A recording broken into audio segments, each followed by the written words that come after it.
देखे कि भैया आवे के एक निर्गुण भजन जीवात्मा और परमात्मा के संबंध के बात बा। इस संसार में आके लोग धन बल पाके इतरा जाला तो कवि के भाव आवे के सुने के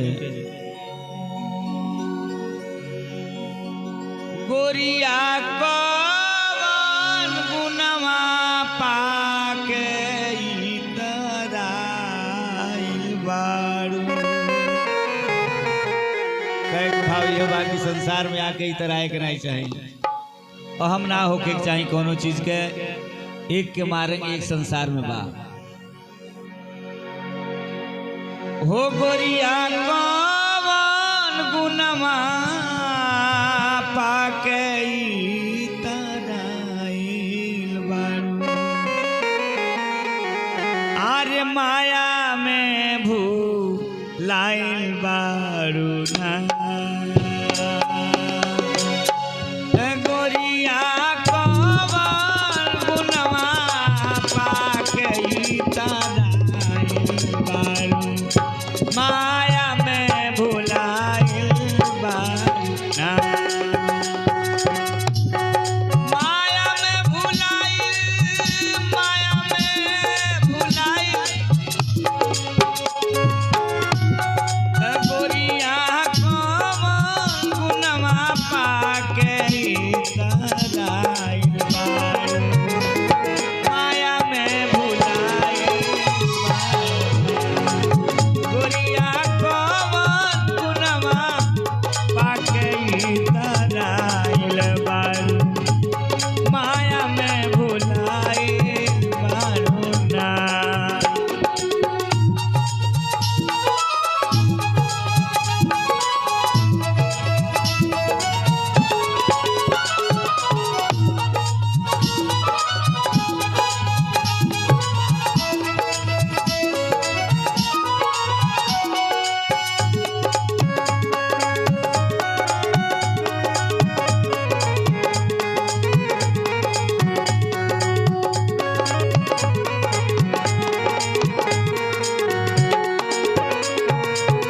देखेंगे जब वहां से जीव आवाला तो करार करेला कि संसार में जाए तो भजन भगवान के जरूर करो।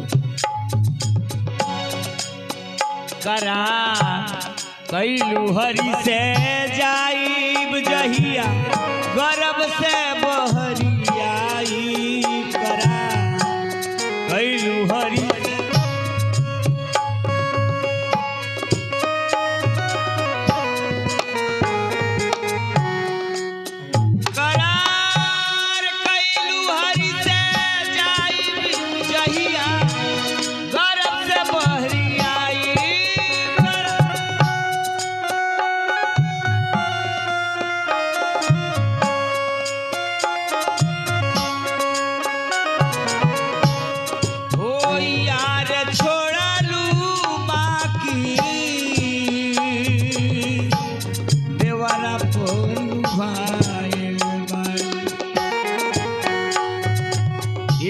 त्याग कलू जैसे नारदो जी है कैले रहलन क्रोध पर विजय प्राप्त कैलन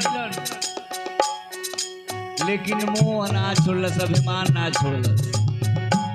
यही से मेहरारू से ठोकर खाए का पड़ल बियाह के चक्कर में। यार छोड़लू बाकी देवरा पर लुभाए माया में भुलाइल गोरिया कवन गुनवा पाके इतराइल बारू। माया में भुलाइल बारू गोरिया कवन गुनवा पाके इतराइल बारू। माया में भुलाइल बारू। अरे धनिया खोल न होके बढ़िया हम बीज समाधि धनिया खोल न के बढ़िया हम विदेशवा जइबे हम विदेशवा जइबे हम विदेशवा जइबे धनिया भोला न हो के गोरिया